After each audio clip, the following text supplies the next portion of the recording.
We're on race number 5, the first race of the Sunday at the RS600 Bough Beech Open. We've got a slight change in wind direction where it's coming a little bit more from the east, which the locals did warn us could be quite shifty. You can actually see the east in a second. See where those big patch of trees is, a little bit more towards those, whereas yesterday it was sort of a little bit more towards the dam / the trees. So, 50-50. However, I personally found that the shifts were probably no different to the day before, but the wind speed was, I would say, a little bit higher. Now, you probably noticed I'm wearing a rash vest. It was so warm this weekend despite being March. I had the summer wetsuit on and a rash vest because I got too hot wearing a 1mm neoprene top on the Saturday, and it was lovely. However, sadly, that warm weather has disappeared, so it will, we won't get too comfortable. Now, we've also got the club racing, so you'll see there's a load of boats around in preparation for the club racing, so that's something else that we're going to have to factor in with some of the decision making we make during this race. That was the 1 minute signal, so we're just getting ourselves ready here, trying to weave our way to where we want to be. Now, it's quite a light start, and I think if I remember correctly, the wind does shut down in the last minute, so what seemed to be quite a windy start to getting out on the water is shut down quite a bit. So getting myself lined up here. I think a lot of boats were going over to the pin end. There generally was a bit of a bias that direction for what people, generally seemed like that was the favoured end of the start line. But as we're getting towards the final few seconds, it was seeming almost impossible to actually start on starboard. So I make the decision quite early on when I start to sort of come to a stop to get myself onto port and get going. However, this was potentially not the best move in the world. So we can see there, Rich Bone he's going down the line. I'm struggling to get moving there. There's Rich Smith as well. They're both going. I'm thinking, let's get onto port and get going, because it looks like they're barely going to get through the line. Oh. We must have had the 1 minute and I just missed the go, and I must have missed it. So Jamie's on our right hand side. He decided to do the same thing of getting onto port before the start, basically save time on that tack where it doesn't matter. And it looks like it's going really nicely here. I'm thinking I've got a really good bearing on the mark. I'm absolutely going along quite nicely, got clear air. What is not to like? However, the thing that's a bit interesting about the east direction here is the fact that the wind was sort of bending a little bit, so as you got towards the dam, it definitely didn't seem to favour. And I think for most of the Sunday, there was not really much of a preference to go towards the dam. It actually paid more to go to the left-hand side or the middle. You can see actually here I'm powering up really, really nicely, so I'm thinking I'm great, but as you can see, just getting headed a little bit as I just get a little bit closer. And so the beneficial thing for me to do here would have been probably to tack on that header and head off towards the left where everyone else was, just to help me keep with the fleet. Jamie's even further down the start line, so he gets shoved way further towards the dam than I do, and so it's kind of difficult to tell exactly what went wrong here, because I feel like I've got a lot of power here, I've got clear air, but as you can see, I'm just getting headed more and more, and as I get towards the mark, what looked like I was on the ley line at the start line is now, looking like I'm going to have quite a trek to get along to the ley line. The other thing to bear in mind too was that the starboard ley line was quite close to the trees, so really it wasn't very good being too close to that ley line. Just definitely paid to come in on port. Yeah, I'm definitely getting headed. Jamie seems to have been able to hold his lane quite nicely there, but I've obviously still got a fair bit of height on him. So I do have that advantage that if he tacks, he'll definitely be going behind me. I'm thinking I might be going around the marking, top 3 position here, especially here where just absolutely flying. But the guys who started on starboard are on the port ley line thanks to this huge shift. And the shift seemed to really pay off going down that left-hand side. You can see, I think that must be the first mark on the left there. I'm thinking I should go for attack. That was quite a big header, so let's go on that. But you see, I'm miles away from the actual mark now, despite the fact that the heading was fantastic to begin with. Whereas the guys who've gone a little bit more towards the left-hand side have come, steaming in with all this speed, and they're actually going to be able to round the mark in with only 2 tacks and barely touching the starboard ley line. Look at the amount of gain they've made on us, and at this point I'm not even going to make the mark. I'm going to have to do another double tack just to get round the mark. So definitely one of those races of keeping your head out the bow, and I learned a lot from this lap, because this lap really helped to dictate both the rest of this race, but also race number 6, which you'll see in a future video. So I'm really getting stalled in here, like, oh, slipped. Nearly fell, but you can see the boat, I'm really struggling with the puffs there. There's a few kind of gusts coming down. I'm not actually going to make it round the mark, which is really annoying, and I actually think Jamie's going to get past me thanks to this. But I am able to, I just pop my tack in quickly, get myself hooked on. Jamie, on the other hand, went way further, that he's really in a soft patch, so actually the double tack didn't cost me as much as I maybe thought. I mean, Jamie's now neck and neck with me, whereas I definitely had an edge on him. But yeah, there we go. Not a bad tack, that one. There we go. And I'll get going and just accelerate off onto the reach. So yeah, you can see what I mean by it. The wind is definitely a little bit breezier today than it was maybe yesterday, but it's still up and down. We were getting about 8 to 15 knots, so you get that full range of sometimes being on the gunnel, sometimes being properly crouched in, other times being fully out on the rack. So it's quite hard to set the boat up, because you're constantly needing to adjust things and get it tweaked to suit some of those variable conditions. Okay, we're going along quite nicely here. The first race on the Sunday, the course was similar to the day before, but we were able to have a slightly longer beat, with the start line being a little bit further leeward and the bottom mark being right into the corner. You'll see that in a minute when we get to the third leg of the course. The fourth leg of the course. So Jamie's right behind me. I think Jamie's doing his move of going really low, which we talked about in the race 2 video. But as you can see here, I've got a nice amount of speed here that's channeling me nicely in. Now, it's going to be difficult to catch up with those boats ahead. I'm currently in 5th position with 4 boats ahead, and there's a massive gap because we went the wrong way up the beat. But I decided to take a gamble, and I think I'm going to go for the jibe. No, I don't go for the jibe. Looking behind, though, Jamie's gone for the jibe, though. Jamie's decided I need to get off. I don't want to get covered by him, so actually going this way is okay, but I then get a bit of a shift, get myself across. As you can see, Jamie's absolutely storming, and as you can see, I'm getting into a nice bit of pressure now, helping myself soak low.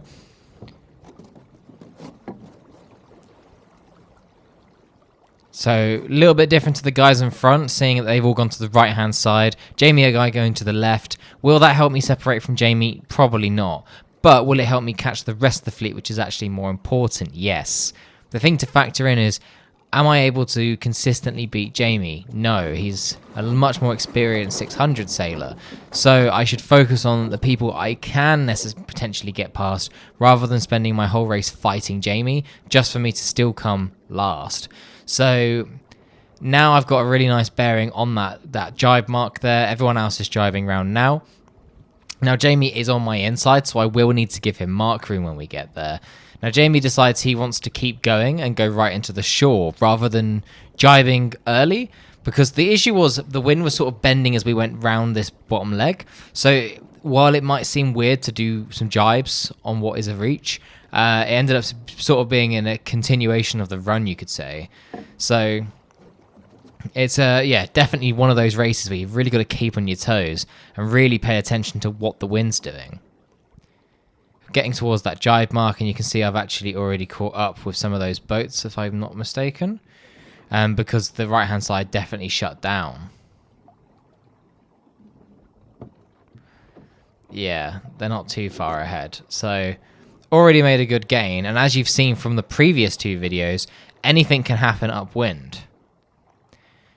All it takes is one dodgy beat and it's all over. Okay, I pop in a quick jibe here because I can see Jamie coming in, but he's on starboard, and I can't quite make the mark, so I jibe back. I'm just trying to stop him getting overlap, but Jamie definitely has overlap, even though the camera makes it really hard to see.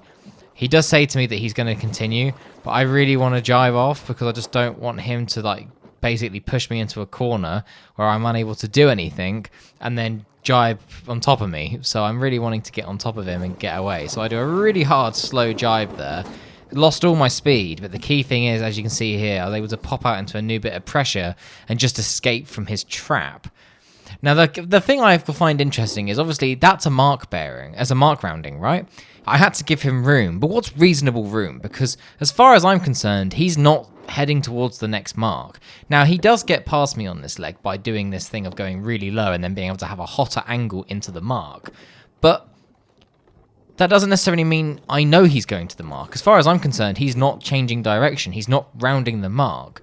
So, yeah, it's a bit of a difficult one to know, really, because obviously some marks, like a second mark going downwind, as you start to go downwind, you might jibe off, you might not. And so how do you determine if a mark rounding's been completed? Yeah, I'd love to know what your thoughts are in the comments of whether Jamie was allowed to keep going or if he had to jibe off because he didn't finish rounding the mark. He just kept sailing in a straight direction. And as overtaking boat, you could argue, Jamie needs to keep clear of me. He can't just come up behind me and luff me up, which is effectively what he did. So yeah, actually on retro, I'm thinking actually Jamie didn't really have the rights to do what he did there, because once we'd gone round the mark, I could have kept bearing away into him, but he was on starboard, which was stopping me from jibing in the first place. I couldn't just jibe and force him to jibe. But as you can see here, we're still neck and neck. I actually think, well, I think he doesn't necessarily quite get past me, but you can see that it didn't really slow him down by going much lower. But as you can see, it's still pretty broad, this angle, even though it's a reach. So it's about getting the weight forwards, getting the sail out, and keeping the sail nice and deep. Getting the kicker off, getting the Cunningham off. But you can see Jamie's got a much hotter angle, so he's able to get the speed going much nicer.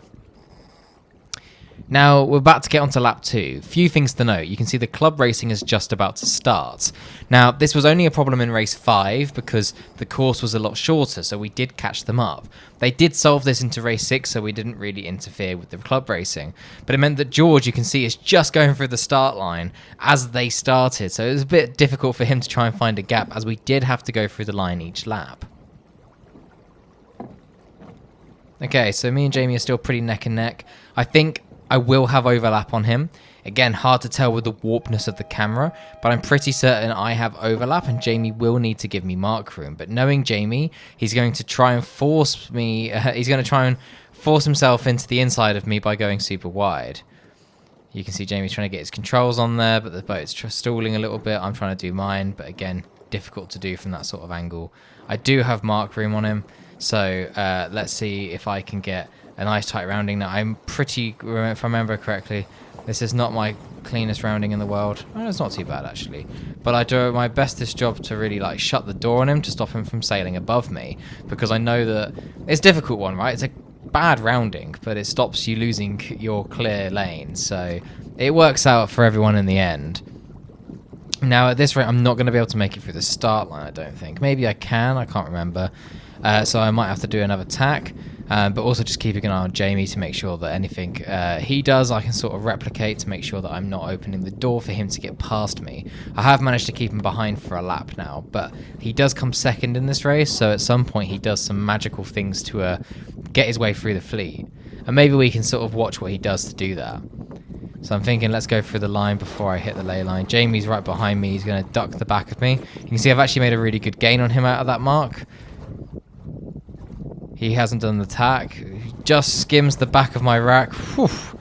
Very, very tight there, but that's what we're here for. Tight racing is what makes the 600 such a great class to be part of. Now, I'm going nicely. I'm being able to... I don't know... I could have definitely gone a little bit further before I tacked, because it's shifted back. So actually, it's kind of like the Star Wars, where it's going to be quite hard to go through the start line, if I'm not mistaken. No, yeah, I mean, it's a little bit better than the start, but Jamie's tacked off, so I've decided, let me follow Jamie. Now, as you can see, club racing, halfway up the first beat. They've all gone to the left-hand side. Maybe we should take a page out of their book. They've clearly watched what we did, saw it worked, and it's clearly working for them too. Now, the 600s were thinking the best thing to do here is to stay out of trouble. Getting in the mix is not quick. So let's all head towards the dam, where there's clear air, and it'll be much quicker. But actually, the thing that paid off was going to the left-hand side, basically past the ley line, so you could sail over the top of the club racing boats, pray and cross your fingers for the mark rounding that no one was there on starboard. because it was just so much quicker. Boats that went to the starboard ley line lost out big time, and you'll see that here where Jamie and I will decide to tack onto port. Jamie keeps going all the way to the port ley line, whereas I decide stupidly to sort of go up the middle of the club racing. I thought I was staying out of trouble because I thought going all the way would both be very dirty from the top reach, but also potentially have the consequence of not, like I said earlier, not being able to get round that mark rounding. But Jamie manages to pull it off really nicely, whereas I end up having to sail along the starboard ley line, which we already know is bad. I lose my speed and I'm having to pinch because I think I can't make it round the mark. Again, let's learn from this. We know that the port ley line is going to be good from the last lap, but we also know from the previous races that what happened one lap doesn't mean it will replicate in the next lap. So let's see what happens here and generally see if the port ley line is going to pay off, and see if we can catch up to some of those other boats that have gone all the way to the dam and hit that starboard ley line. Okay, so we're starting to catch up to the boats in the club racing. This starboard tack is feeling really, really nice. Getting some nice speed there and just getting lifted and lifted every time I get closer to that windward mark, which is probably why I was able to make some big gains. Now this is where I screw up. I'll put my hand up and say it. I tacked in what was sort of a lane in the club racing, but I should have just gone the whole way. Definitely would have been easier and definitely more stress-free. Now I'm going along and I decide to pop a tack in now. And I mean, yeah, I have a relatively clear lane, but we know that it doesn't pay to hit the starboard ley line. And so Jamie's gone all the way to the dam there, maybe too far, and he's tacked onto port, onto starboard, probably because he had to, because he ran out of water. But as you can see, he just keeps going. I think I have to duck him, so he's definitely made a gain on me, but bear in mind I've done an extra tack to him. So I'm having to duck him similar to what he did to me. Yeah, quite similar to what he did to me at the start line, so I'd say we're still pretty even. But he goes all the way to where that line of solos and lasers are and tacks on top of them all, which is great because there was some really nice pressure coming down from the clubhouse over that top reach. And so really, really, like, lots of obvious gains. And as you can see, I'm miles away from that starboard ley line. I'm now getting cooked by all of that dirt coming off all of those boats, whereas I should have just done what Jamie did and gone a little bit further, which I do in the next lap after learning from this experience.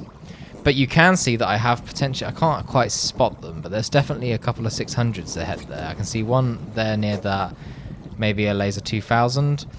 So there's definitely some gains have been made, but the difficult challenge is now not making stupid mistakes to undo those.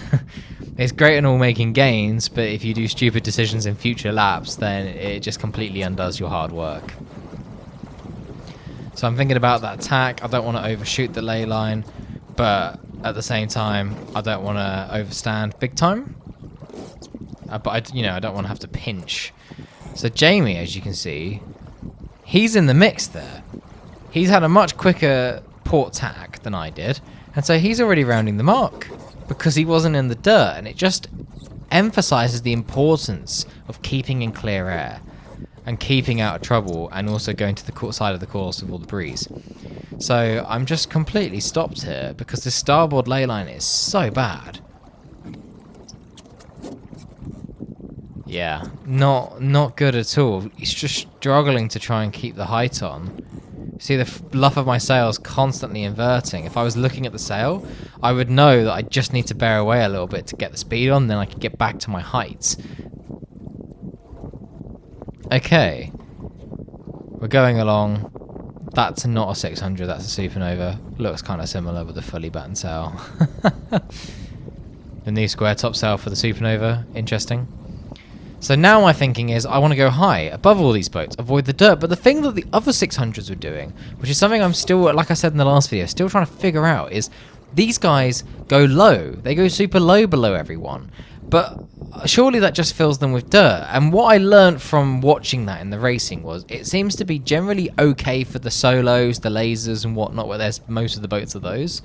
It starts to become a bit more of a problem when you encounter, well, there was a National 18 racing with a Spinnaker, and if you were stuck under that on the bottom reach, you felt it, you knew about it. And so, yeah, it's definitely depends on the type of boat and the kind of dirt they produce. Something we encounter a lot of Grapham is Flying 15s, and they are deceptive because they aren't that big, and the sail area on them isn't crazy, but the dirt they produce is wild.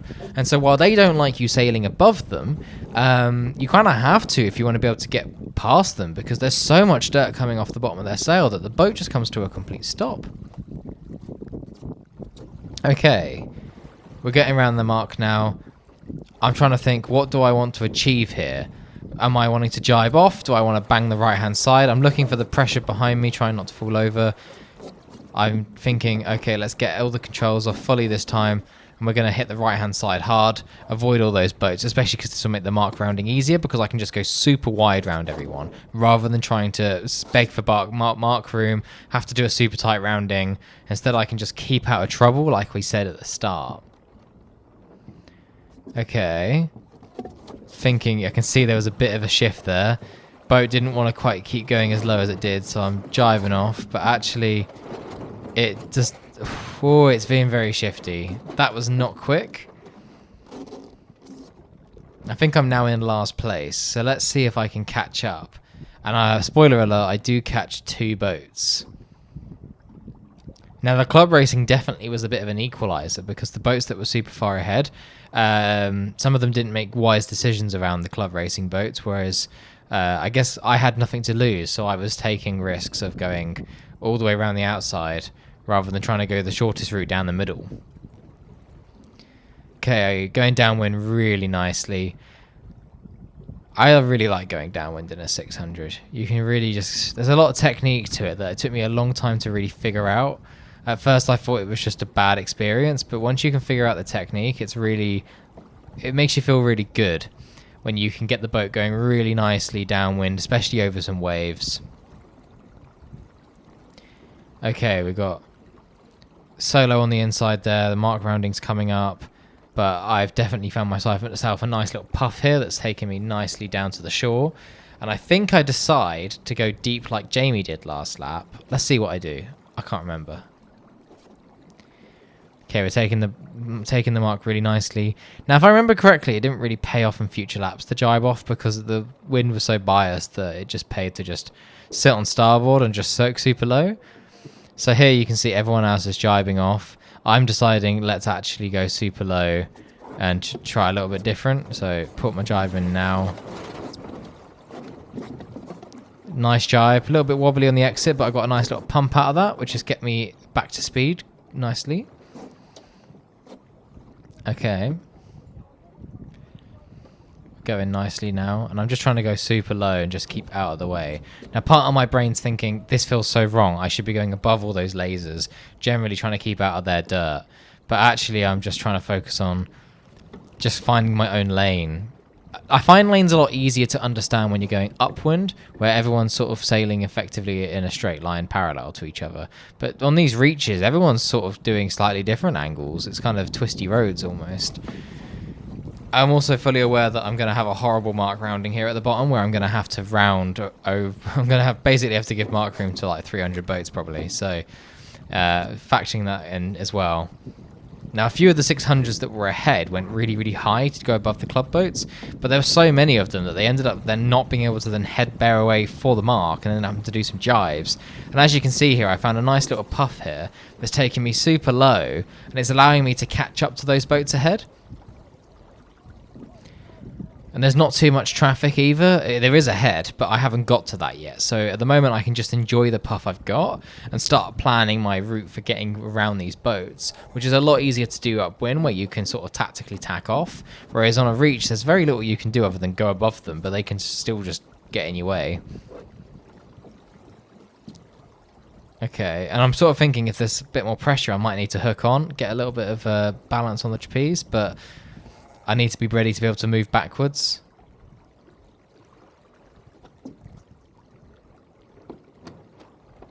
we go. Get a bit of controls off.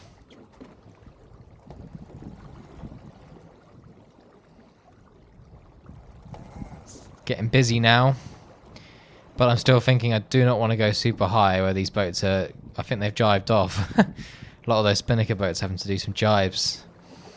Thinking, can I stay out of trouble here? There's a few 600s ahead there. Jamie's made a really good gain. It looks like he's got himself up a few places. Now I'm just trying to go super wide here, trying to keep out of trouble and trying to make sure I just get a basically good fast rounding. The height is less important here, just the speed.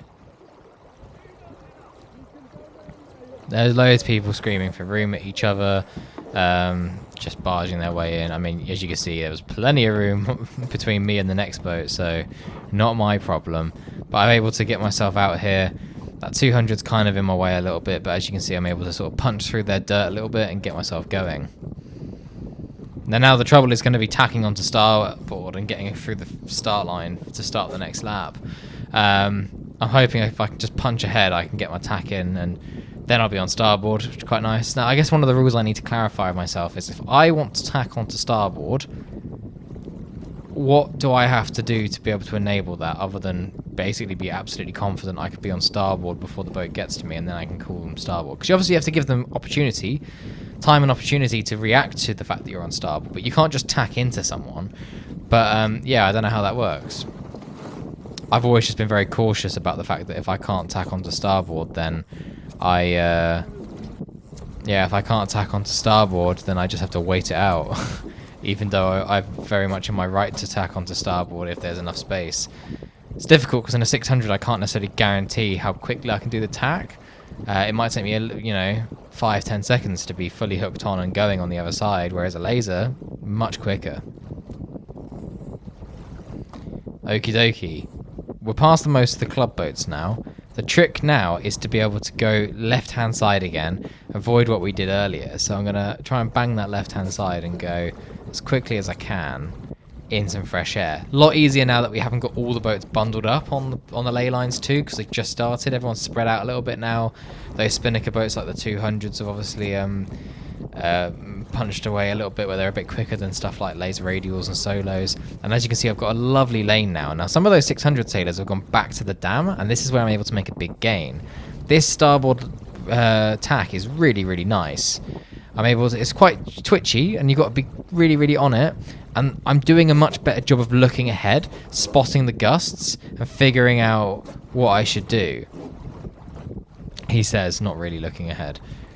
I'm more just trying to look at the boats around me to make sure that I'm not doing anything stupid. We can see there's a 600 who has tacked onto port quite early on, but I'm going to go now to sort of match what they're doing, but go a little bit further just so I don't get into that dirt. Alright, so I've got a nice lane here. I'm on mostly the ley line. Hopefully I'll keep getting lifted and I'll be able to then just ease off and go for a bit of speed. It's looking nice. As you can see, the wind has definitely built since that first lap. I'm now comfortably trapezing on the frac. Now I am on my highest setting of the trapeze wire. When I remade my trapeze lines last year, I purposely set them up so that I would basically trapeze at my highest setting in these sort of marginal conditions. Any higher, and I found I just ended up unhooking itself because I was standing practically vertically and found it generally quite difficult to maneuver. So this is the setting that I typically use. Also makes it quite easy for doing these sort of wire-ish to wire-ish tacks where the handle and the puck are all practically the same. There's no rope really because it's so tight. So that's my personal preference, but I potentially might try some course adjusters, play around with that as a concept too, maybe so I can reduce the tail, as well as one-to-one trapeze lines. I have considered, well, I say I have, I'm planning to try those out for a few months this year, mostly just because the tail, as you can see, is so long. I do stand on it, and recently I uncleated myself and fell to the knot on a light wind day. Okay, we're going really, really nicely here. Got loads of speed, and I can see the boats on that right-hand side are slowing down. There's a lot of really nice pressure on this side, and you can see looks like I've got past potentially one 600 who's just behind that National 18 who's just tacked. Very grateful they didn't try and cross me. And I'm practically on the ley line, so I'm going to avoid the curse of the starboard ley line being in trouble. And it looks like I've caught up with another 600 who's just on the starboard ley line too. So that's 2 boats practically caught up in the space of 1 leg, just because I knew that the left-hand side really did pay. So, yeah, 2 boats there. One that's just in front of me, one that's got stuck on that starboard ley line where it just comes to a complete halt. Attacking right in front of them, and now just getting going. Hopefully a little bit of pressure to allow me to catch up to 803 just ahead. I think that was Rich Bone complaining that he was really far ahead and now he's gone to the back. Whereas I've done the opposite and got myself into the mix.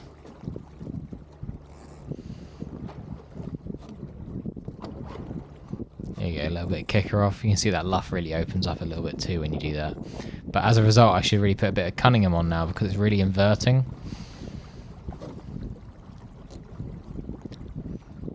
Now, if I'm not mistaken, Rich Bone goes super, super low here.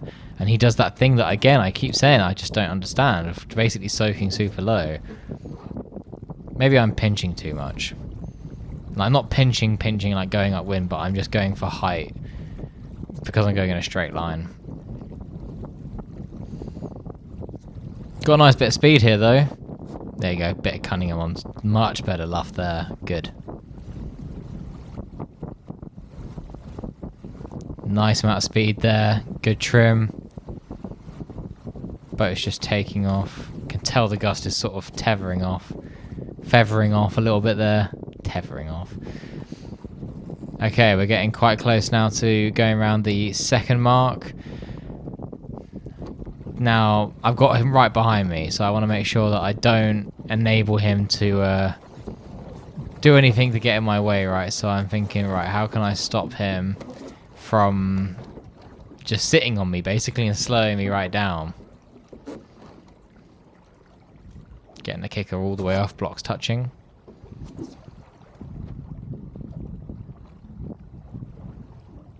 Right, getting the weight far forwards and really soaking low. But not too low that I lose all the speed. So as soon as I get the speed up, the boat wants to fall over. So I'm sort of trying to hike off the mast, using my arm to hold my weight. I'm moving backwards a little bit here so I can just get my weight a little bit further out. And I found myself a nice little puff just to accelerate forwards. And this is actually what I'm going to use to help me catch up to the next position before we go into the final lap of the race.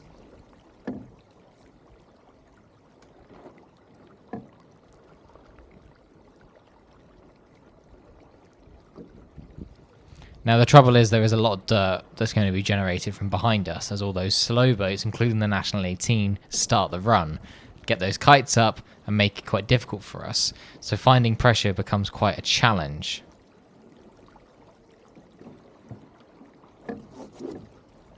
I'm just keeping my lane, soaking super low, and generally just trying to keep the boat nice and flat and get my weight forwards.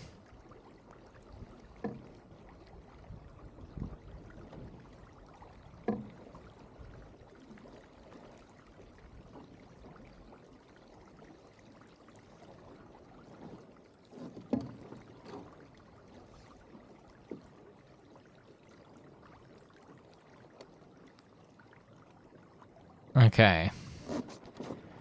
I don't have to give Rich room. Perfect. Now this gets difficult because he's right on my tail and really wants to get past me again.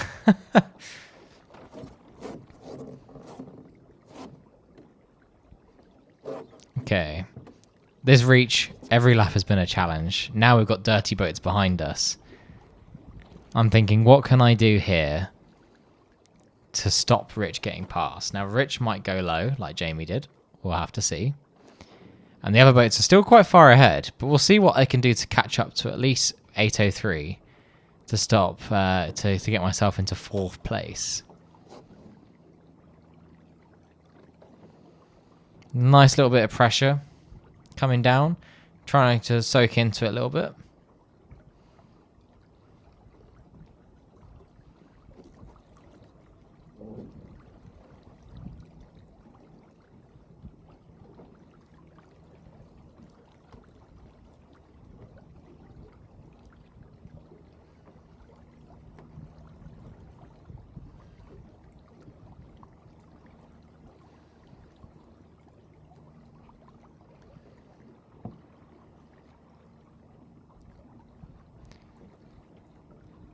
Just gently does it.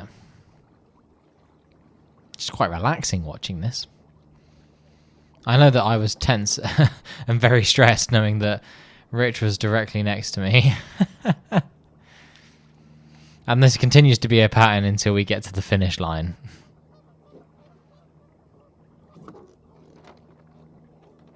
Thinking, what can I do to hold my position?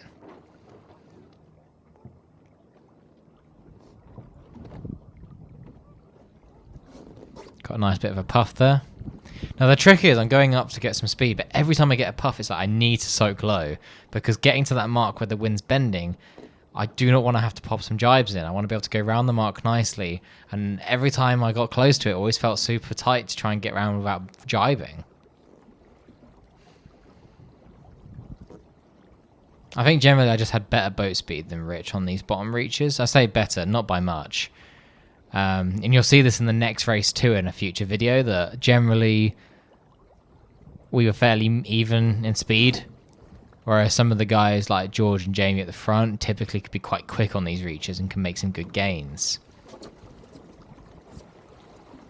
See, I'm soaking super low, just a little bit of heel there just to try and get the boat to steer gently.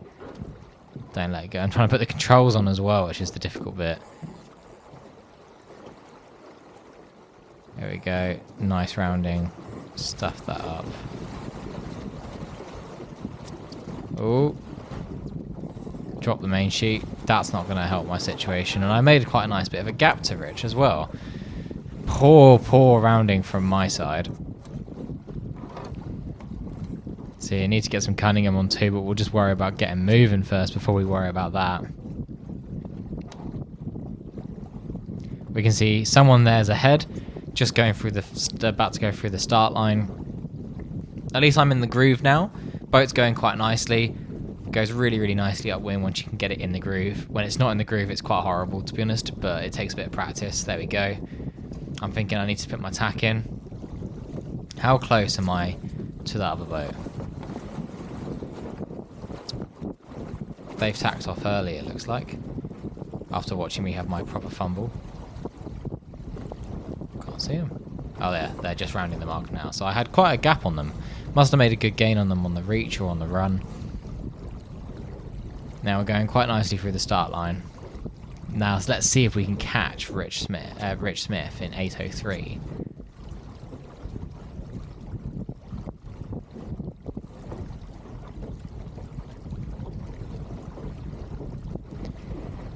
Really nice lift here. It's really nice pressure. I'm kind of getting to that point where I need to start lowering myself on the trapeze to keep the boat flat, but it's so up and down that I don't want to do that. So I'm just trying to play the main quite hard, but knowing that this gust is short-lived. Yeah, really nice pressure. Rich has got himself stuck in a bit of a lull there, so I'm actually catching him quite nicely. Bit of a header here for me too, but coming storming in on starboard.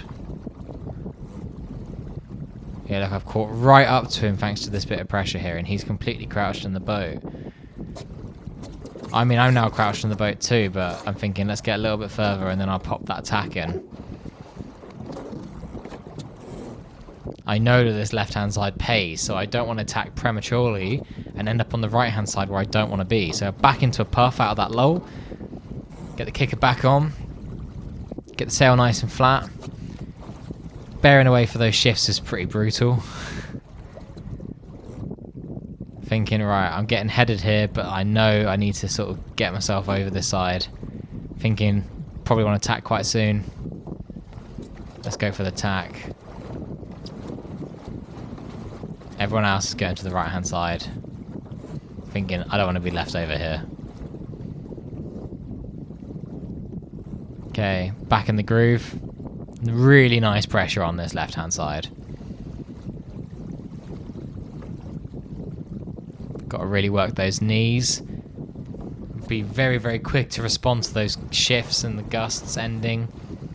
Helps to have your head out the boat. You can sort of detect whether you're going to get one. I did notice, I think, before I did that tack that I could see a bit of pressure coming down, so I thought, let me tack now. I'll get a bit of a lift out of that. Now, look at that lift. Crazy amounts of height. but very, very twitchy. And sometimes I just can't get the main in quick enough to react to those shifts. They're so sharp and punchy. The key thing here is just keeping the boat speed on. Getting the boat speed, getting the boat speed is the key thing, and if I can just maintain that, that is the key thing I'm after here.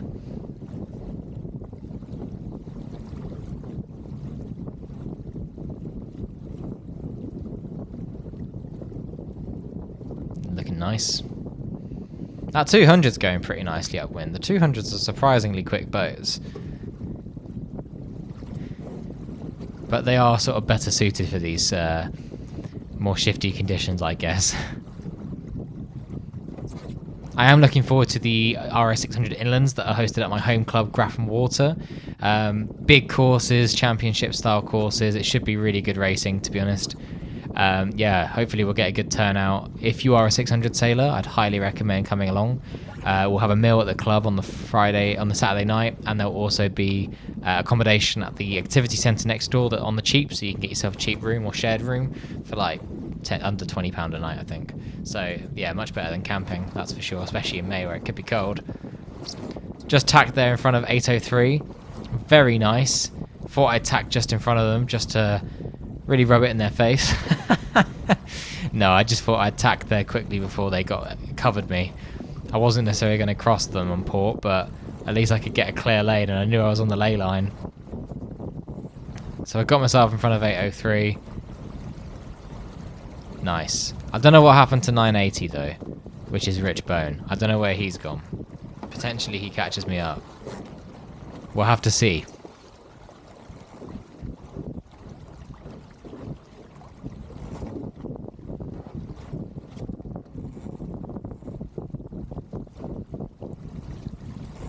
Now this 200 confuses me going around this next mark, and I'm really annoyed about this because I should have just known better.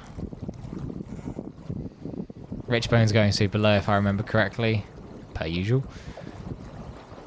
Got a nice gap now on 803 Rich Smith, so I've got myself up comfortably out of last place. Now it's just a case of can I hold on to fourth on this final lap.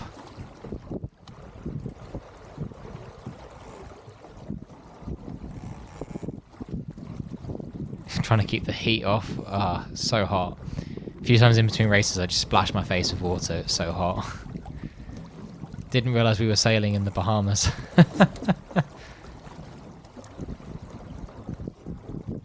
Okay, quite a small reach. You can see I'm just trying really hard not to fall over.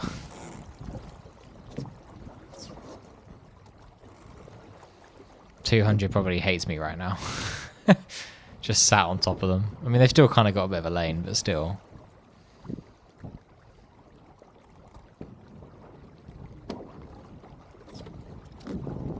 Okay, heading downwind now. Now the 200 wants to head high. I kind of don't. And they're like, can I head high? So I decide to jibe off like an idiot, saying, yeah, go for it. Thinking, why do I want to jibe? We know this tack is awful. Jibe back, you idiot. So all I've done is just come to a stop and let the boats behind catch me up. You'll see that Rich Bone takes the right-hand side with tons of speed. I've lost all my momentum like an idiot. What I should have done was just let them point high and not done any of the jibing. Still come to a bit of a stop, but not like... Yeah, you can see they've gone way higher than I would have wanted to go. And so I'm still ahead, but they're really tight now. Rich is right behind me.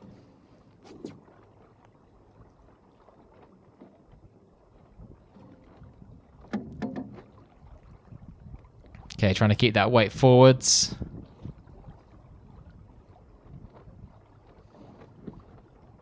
As you can see, the 200's even soaking quite low because it does bend. I'm pretty certain the wind was bending on the run.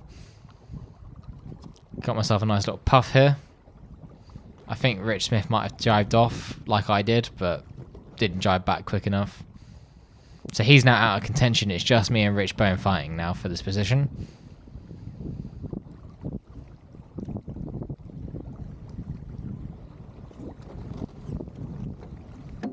There we go, nice puff. Just pulling the main in a bit just to take the puff.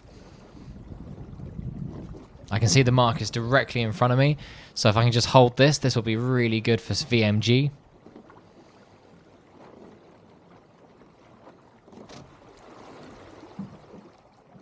Now, I think generally Rich Bone was sailing a little higher on the runs, so he's a little bit more off to the side. But still very much a threat.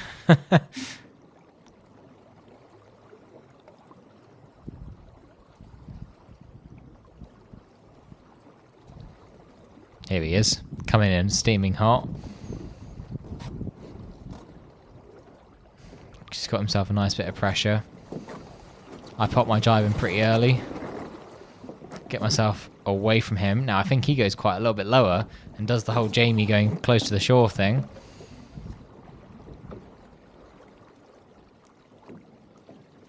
I'm thinking this is still pretty low. Maybe I'll need to do some jibes. Maybe I should have kept going. Hard to know. Hard to know.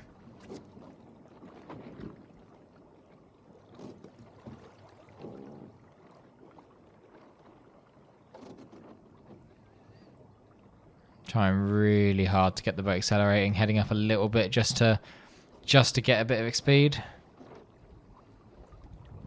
200's going really nicely downwind.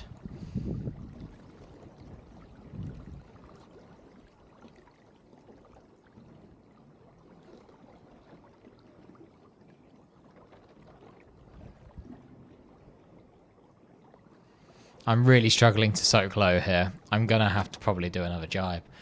It's really, really difficult to try and get that mark bearing without just completely losing my speed. Like, Rich has gone further, and we can see he's punching out really nicely.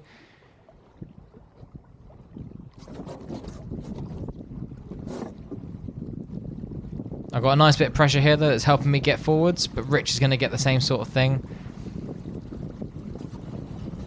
I'm thinking, oh, rubbish. I need to hook on. This is such a good bit of pressure. I could be trapezing and actually, like, going some speed. And I think Rich is trapezing, and I'm thinking, oh, bother. Yeah, he is. And he's just going along. It's really hard to know, like, at what point do you need to trapeze. Obviously, he's at a tighter angle than me, so you've got to factor that into this. And then I'm like, what am I doing? Get the kicker off. Get the weight forwards. Going downwind, Will. Why are you trapezing?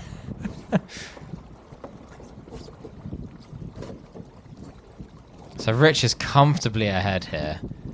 I should have gone lower before jiving. But he's still got traffic to get round. There's a few, what looks like wayfarers potentially. There's that 200 that he's caught up with by going a little bit lower. Please, someone explain to me in the comments why going lower for that run, which potentially maybe bends around the edge of the lake, is beneficial. So that 200 there kind of got in his way, got him a bad rounding. He's actually not as far ahead as he seemed. The 360 camera made him seem miles away. Now, I've had a really tight rounding here. Really good heading. Got a little bit of height on Rich. Now I just got to get some speed on, and I can see there's a bit of pressure coming, and it's giving me a bit of a lift. So I've got much more height than Rich, and I'm probably going a little bit quicker than him. It's feeling really good, but I am on port, and so in a minute, he's going to pop his tack in to go for the finish line, and I'm going to have to make a decision. Am I going behind? Am I tacking? Am I going to try and cross him? This pressure is lovely. I'm going really, really nicely. He's gone for his tack. Now, I reckon a 600 loses about 2 boat lengths worth of distance when it tacks, but I have been able to just about cross him, and I'm thinking, quick, tack directly on top of him, hook on and get the speed on so you can give him dirt, and you can stop him from crossing the finish line. And so he's got a little bit of an edge there, but we're going along so nicely that I'm able to just nudge off a few degrees and go for the speed. And as you can see, as I come down on top of him, I'm able just to punch out ahead of him and just get across the finish line first.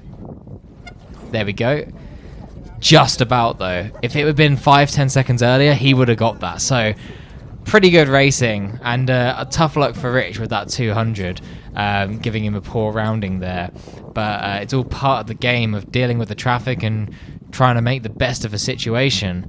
I made the best of my situation, and it worked out for me. Stay tuned for race number 6 coming soon.